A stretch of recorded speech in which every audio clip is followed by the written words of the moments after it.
Donc, pour commencer, donc notre panel, c'est sur les plateformes et le thème, c'est une plateforme digitale unique de gestion de projet de la construction. Comment est-ce qu'elle permet les décideurs des entreprises au prendre des décisions à être plus efficaces, surtout grâce à une visibilité totale des données.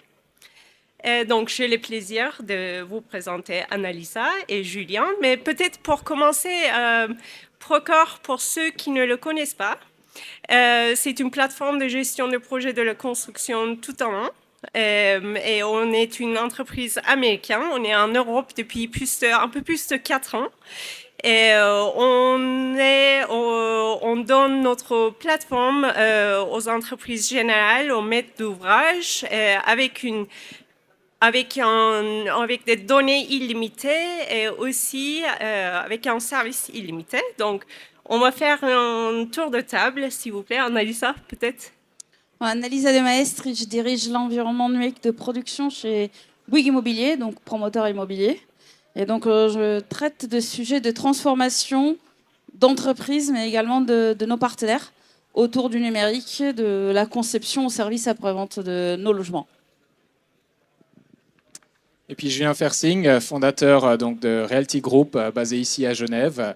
On est actif sur tout le cycle de vie d'un projet en tant que développeur, mais aussi sur toute la partie d'architecture, d'économie de la construction et de commercialisation de biens immobiliers dans toute la Suisse romande. On a des bureaux à Genève, Nyon et à Montreux. Merci à tous les deux. Donc, comme l'event s'appelle BIM Day, j'aimerais bien commencer avec une question très générale. Qu'est-ce que ça veut dire BIM en fait dans votre entreprise, Annalisa? Alors, chez nous, c'est la méthode de travail de démarrage, de organisation et récupération des données de la phase projet. Et légèrement en amont de ça, je dirais bien que c'est au fait la méthode qui nous permet de créer notre bibliothèque de produits immobiliers. Voilà. Okay. Et c'est la méthode choisie puisque c'est la méthode qui nous permettait de mettre ensemble de la 3D, dont on a plusieurs usages, mais surtout d'avoir de la 3D organisée avec de la donnée à côté. Voilà. Donc, elle s'appelle BIM. On a pris celle-là. Elle aurait eu un autre nom. Je dis souvent, ça serait appelé patate. On aurait pris patate. Mais ça tombe bien, c'était celle-là qui fonctionnait de cette façon. Okay. Alors, la méthode patate... pour moi, le BIM, c'est avant tout mes études au Danemark. Donc, le BIM, je te rejoins entièrement sur l'aspect méthodologie et pas technologie. Il y a souvent un monde entre les deux et une confusion entre qu'est-ce qu'une technologie et qu'est-ce qu'une méthodologie. Le BIM, c'est avant tout un outil qui permet de collaborer ensemble, d'améliorer justement la coordination entre les différentes parties prenantes d'un projet. Et c'est aussi le I du BIM, l'information, une base de données 3D qu'on utilise pour différents cas d'usage, que ce soit du chiffrage, que ce soit toute la partie exploitation, maintenance aussi, mais encore toute la partie justement de gestion de la documentation, de la gestion des appels d'offres qu'il peut avoir sur un projet. Donc c'est de l'information, de la 3D et un buzzword qui rassemble de plus en plus de personnes en Suisse romande. Donc, comme vous avez mentionné, les données sont au cœur de notre business chez Procore aussi. J'aimerais bien insister là-dessus. Est-ce que vous pouvez nous expliquer en fait comment, avec une plateforme par exemple, comment concrètement on réussit une collaboration efficacité chez vous? Alors, on va partir de qu'est-ce qui se passe quand on n'a pas un outil qui résume plusieurs usages. Alors, c'est toujours très compliqué dans une grande entreprise de se dire qu'une plateforme sert pour toutes les données. Donc, nous, on s'est concentré, c'est mon cas, sur les données qui concernent nos projets. Et donc, avant qu'on décide d'étudier l'outil et comment cet outil devait répondre à nos questions, on s'est d'abord posé la question de qu'est-ce qu'on a aujourd'hui dans les mains. Et là, on s'est rendu compte que pour une phase de conception, réalisation, service après-vente, déjà, vous vous retrouvez avec minimum 15 outils. Ça, on va dire les outils majeurs. Parce que je ne parle pas du fait que chacun s'achète dans une sorte de zone grise de l'entreprise son petit PDF, outil de lecture pour faire des plans PDF, ça arrive dans toutes les entreprises. Je parle vraiment les outils que tout le monde connaît dans l'entreprise, il y en a 15. Les 15 outils, comme ce n'est pas déjà des outils qui ont tous la même destination, ne sont pas tous créés pour travailler ensemble. Ce qui signifie que systématiquement, il se passe deux choses. Soit vous avez quelqu'un qui vous transporte de la donnée de l'outil A à l'outil B, c'est le service informatique. Soit vous avez quelqu'un qui doit ressaisir de la donnée entre l'outil A et l'outil B, c'est-à-dire nous. Les opérationnels qui sont sur les projets, c'est-à-dire toute personne, y compris nos partenaires qui travaillent sur nos projets. Donc ça veut dire que quand vous analysez cette condition et cette situation, vous vous rendez compte au fait que la quantité de temps de travail perdu est immense et la quantité de données perdues qui va avec est immense aussi. Et donc la première chose qu'on s'est dit, c'est est-ce qu'il y a un moyen pour arrêter de faire cette bêtise? C'est en ça, au fait, qu'on s'est dit, si peut-être on ne va pas trouver demain un outil qui nous regroupe tous les usages, est-ce qu'on peut faire quand même par grand secteur d'usage et arrêter, au fait, de continuer à être peu productif et en plus d'avoir des données qu'on n'arrive pas à fiabiliser tout le long parce qu'on n'arrête pas de les faire sauter ou de les modifier de point en point de notre vie de projet, au fait. Oui. C'est comme ça que c'est né pour nous l'idée d'aller vers une plateforme unique. Nous entendons souvent de nos clients, quand il y a plusieurs outils, ça rajoute au silo en fait. Et donc on perd beaucoup de données, beaucoup de temps pour vérifier quelle est la bonne donnée à travailler. Effectivement. Tout à fait. Merci. C'est exactement ça. Alors, un très bon exemple justement de ce que tu disais de devoir ressaisir la donnée. Je sais pas vous, mais moi il y a un truc que je déteste, c'est quand je dois remplir un formulaire et qu'on me redemande quel est mon nom, mon prénom, quand je suis né, où est-ce que j'habite. On l'a tous, on le refait de manière constante. Et pour moi, c'est cette approche au niveau de la donnée, c'est ce type de ressaisie qui doit être automatisé. Typiquement, pour ma part, quand je faisais mes études au Danemark, on avait en fait un ID où il y avait toute la data qui était rattachée à notre sorte de carte d'identité virtuelle et qui permettait d'avoir toute la data. Quand on cherche à avoir une plateforme et surtout des données sur une entreprise, c'est ce qu'on cherche aussi à avoir. On cherche à ce que chaque personne qui arrive dans l'entreprise dans un futur plus ou moins proche puisse être au courant de qu'est-ce qui permet de faire quoi, quelle entreprise a été adjugée sur tel et tel projet, pourquoi. Donc d'avoir un peu un historique de toute la data.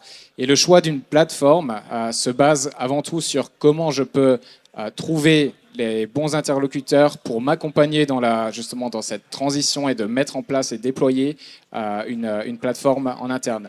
Pour ma part, je préconise toujours une plateforme unique, d'avoir une seule plateforme parce que, pareil, si on a 5 outils différents, ça veut dire qu'on va avoir 5 learning curves, enfin 5 façons d'apprendre, en fait, 5 outils différents avec chacun leur interface, etc. On n'a déjà pas le temps, encore moins dans le secteur de l'immobilier. Donc clairement, c'est de pouvoir avoir une plateforme qui nous permet de faire tout rapidement et sans avoir besoin d'apprendre à chaque fois un nouvel outil. Donc ce que tu disais justement, la plateforme unique, elle fait sens quand on a la possibilité de la déployer. Ce n'est pas toujours le cas. Comme tu mentionnais, quand tu as un grand groupe qui a déjà investi aussi dans des outils, il y a un coût de migration qui est assez important et qui est à ne pas négliger lorsqu'il y a un nouveau projet de mise en place d'une plateforme. Donc, la question suivante, je voudrais savoir très bien ce que vous avez raconté. Il y avait, après avoir choisi une technologie, est-ce qu'il y avait une résistance de vos équipes par rapport à la technologie? Et si oui, et je pense que la question va être plus ou moins oui, comment vous avez surmonté ces difficultés en fait au sein de votre entreprise? Je commence. Oui, il y a toujours en fait cette résistance au changement. Lorsqu'on implémente une technologie, on demande à des personnes qui avaient une façon de travailler de changer leur façon d'opérer.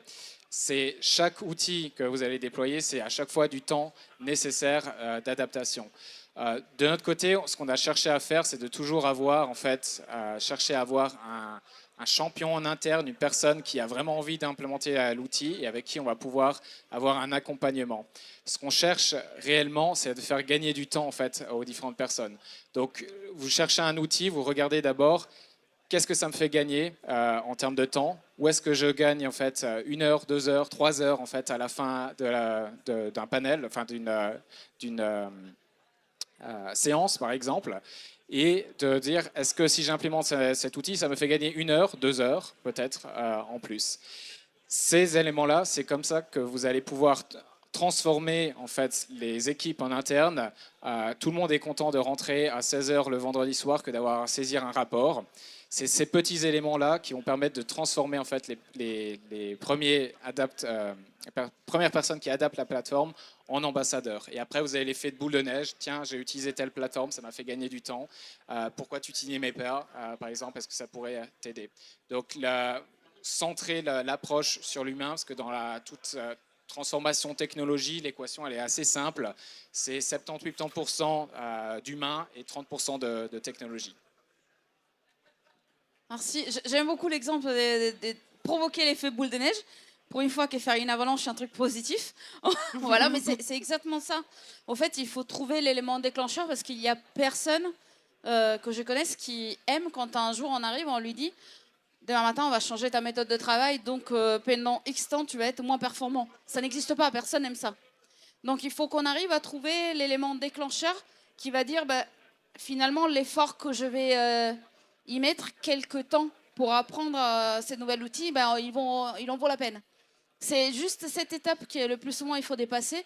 Après, il y a une chose que très souvent nos collègues demandent dès qu'on montre un nouvel outil, quoi qu'il soit, c'est d'avoir quelque chose qui est ergonomique.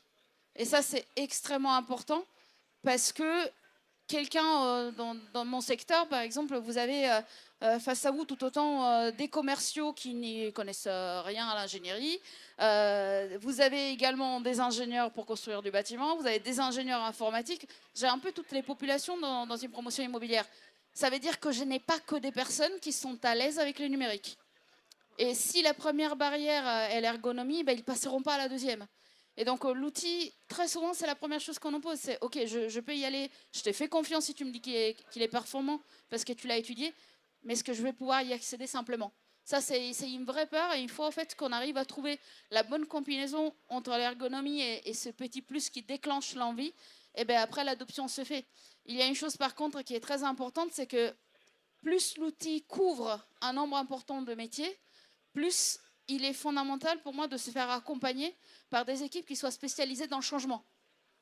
Dans le changement, ça veut dire être spécialisé dans tout ce qui est la formation, dans ce qui est l'accompagnement, la communication, mais également, nous, on a des équipes des change, c'est des personnes qui ont fait des études de psychologie avant, puisque en fait, on change complètement la façon dans laquelle la personne fait son métier. On ne lui change pas le métier, mais on lui met face à d'autres choses. Et donc, ce changement, ça s'accompagne et ça ne s'invente pas. Change management, c'est un buzzword depuis quelques années. De toute façon, effectivement, on a eu ça. Merci beaucoup. La prochaine question, c'est j'aimerais bien vous interroger sur le ROI des technologies, qui est au cœur. Je pense que tout le monde s'intéresse au ROI dans l'investissement. Est-ce que vous pouvez expliquer comment vous calculez chez Bouygues Immobilier, par exemple Alors, il y a une partie qui est très simple à calculer. Vous avez une action qui se fait aujourd'hui avec XH et un coût d'outil, et vous allez chercher l'outil qui vous fait faire la même action, avec, si on peut, un prix plus bas, mais avec surtout un nombre de tâches inférieur. Facile à calculer en termes de ROI, de productivité, rentabilité, là, il n'y a pas de problème, tout le monde est capable. Là où ça devient un peu plus compliqué, c'est quand on nous demande de calculer des ROI sur des choses qu'aujourd'hui, on ne peut pas faire. Quel est le ROI du fait que aujourd'hui je ne peux pas faire certaines tâches, mais avec l'outil je peux? Je passe de 0 à 1.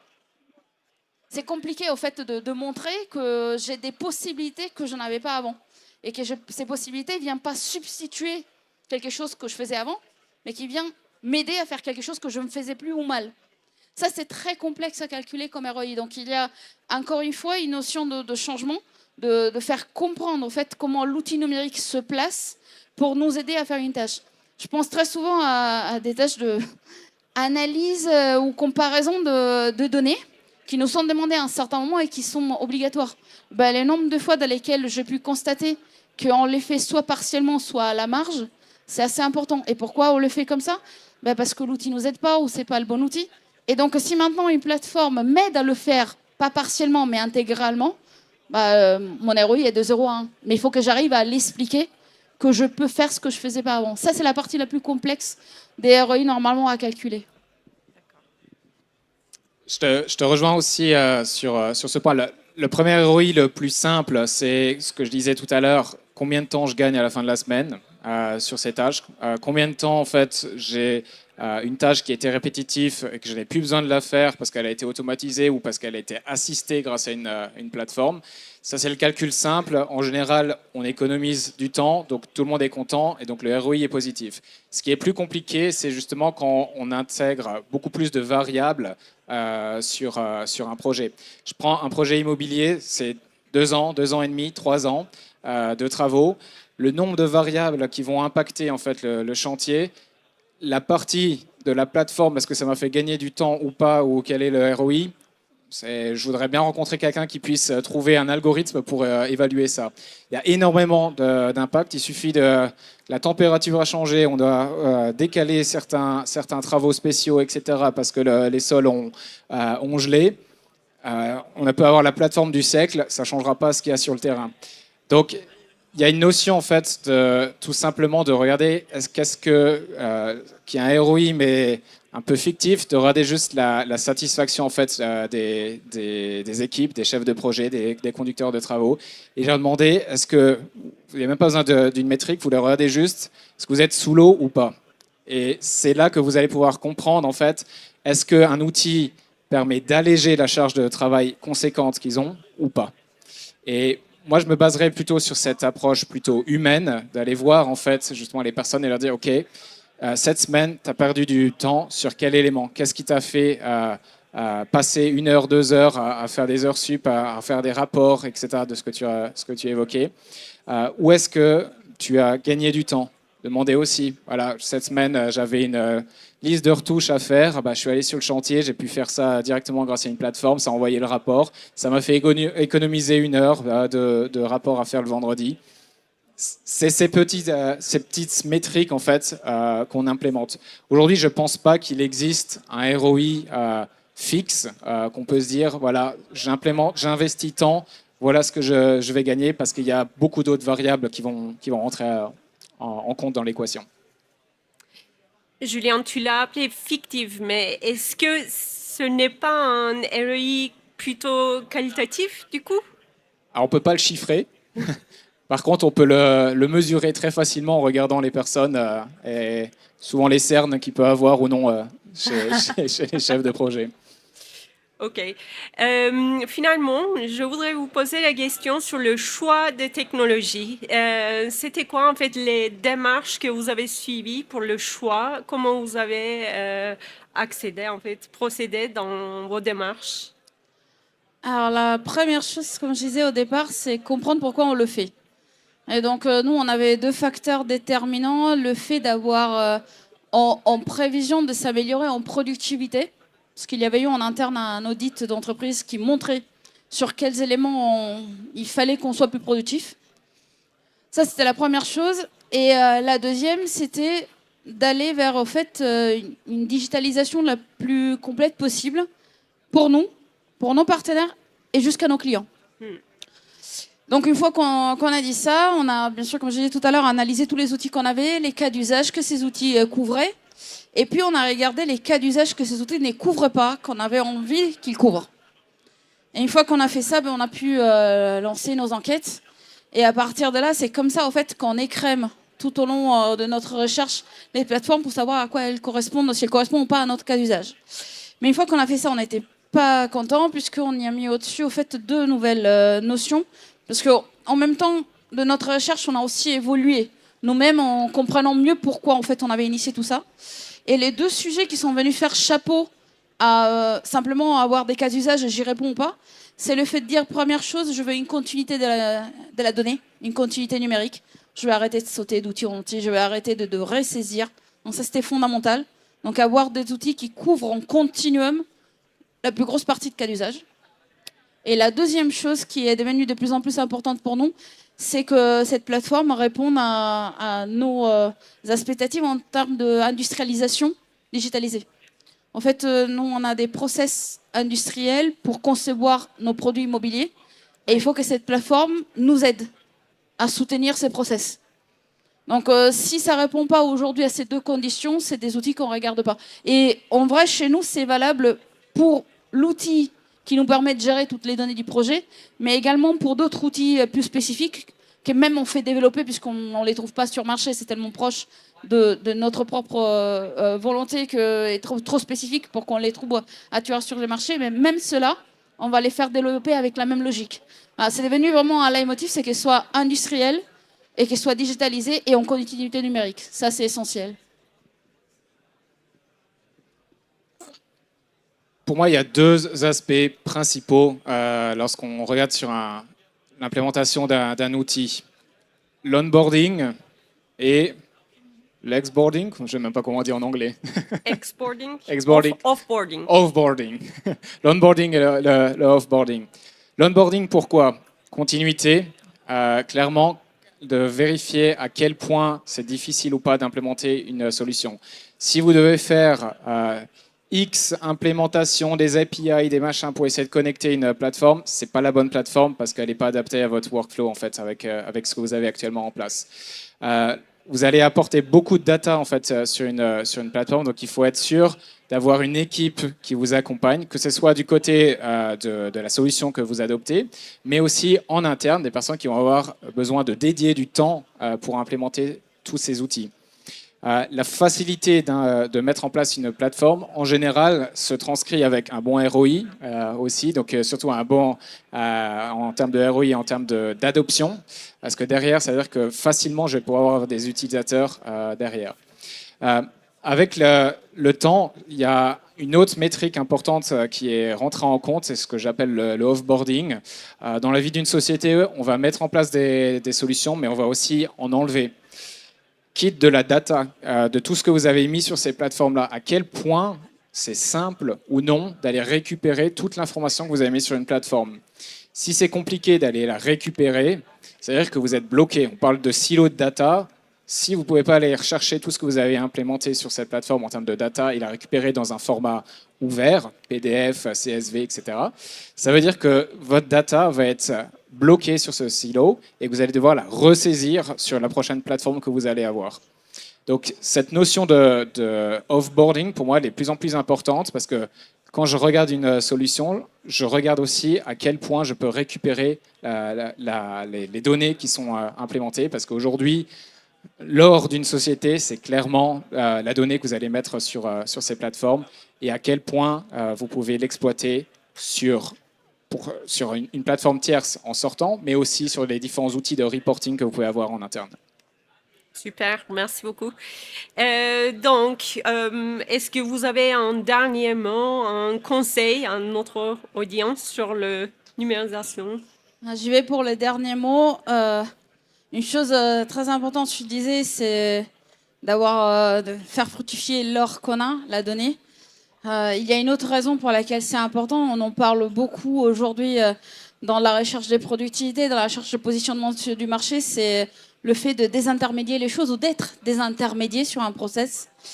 Et si vous ne connaissez pas votre donnée et que quelqu'un la connaît mieux que vous, c'est sûr que c'est vous qui allez vous faire un désintermédier. Et donc c'est ça qui est important en fait dans cette quête des données et d'avoir sa maîtrise, c'est de pouvoir rester le patron de sa donnée et les patrons de son exploitation pour la faire fructifier, voilà, pour que l'or prenne de plus en plus de valeur, pour reprendre ce que tu as dit. Exactement.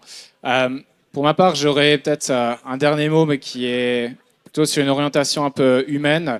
On parle de cette quête de la productivité, on l'a partout aujourd'hui, c'est vraiment la bataille, j'ai l'impression, des années 2020 et puis tout ce qui nous suit sur la décennie. On cherche toujours à être de toujours plus productif, plus. Il y a un moment, il faut aussi se dire, peut-être on arrive à un plafond où on ne peut pas être plus productif et il faut juste l'accepter. On a beaucoup des méga trends qui arrivent avec l'intelligence artificielle où on va chercher de la productivité comme jamais sur ces outils. Mais peut-être il faut replacer aussi peut-être l'humain au centre de ces éléments-là et la qualité de ce qu'on fait. Parce qu'on cherche la productivité, mais quitte de la qualité des projets, quitte de la qualité du bâti. Au regard d'aujourd'hui, on cherche toujours du moins cher, plus rapide, mais est-ce que la qualité a réellement augmenté sur ces dernières années? C'est question ouverte, je n'ai pas la réponse, mais je pense que c'est important de pouvoir remettre aussi au centre de cette équation qui est de la productivité, de remettre aussi la partie qualité qui est très importante sur les projets. Merci beaucoup. Merci Annalisa, merci Julien.